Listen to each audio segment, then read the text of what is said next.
Well, I worked in the healthcare sector for 4 years at a technology company, and the big problem is that the incentives are all wrong.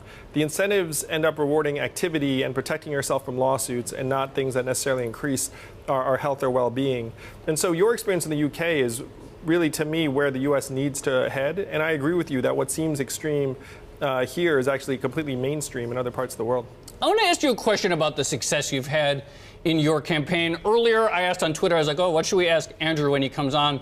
And like half of the responses had something to do with Bitcoin or asking about your views on crypto. And I'm curious why you think that your campaign has really resonated with this sort of extremely online demographic of people who care about things like Bitcoin and internet and makes a lot of memes and stuff like that.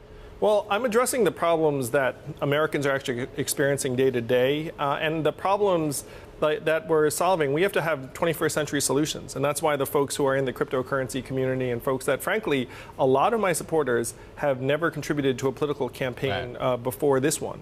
And so we're already drawing Trump supporters, independents, libertarians, and conservatives, as well as Democrats and progressives. It's why I'm going to be the best candidate situated to beat Donald Trump in 2020. Though you bring up Donald Trump, and again, just to play devil's advocate, we talk here all the time around this table about employment. Jobs numbers are good. Consumer sentiment feels good. How do you improve from there? What makes you different? Because so far, maybe his approval numbers don't reflect that, but the data, the fundamental data that we look at every day is good. Well, we're in year 11 of an expansion. That expansion may or may not go on forever. And if you remember Donald Trump, the candidate in 2015, what was he saying? He was saying these numbers don't reflect what's going on the ground. This unemployment rate is fake news. And then he got into office, and all of a sudden, all the stats are real.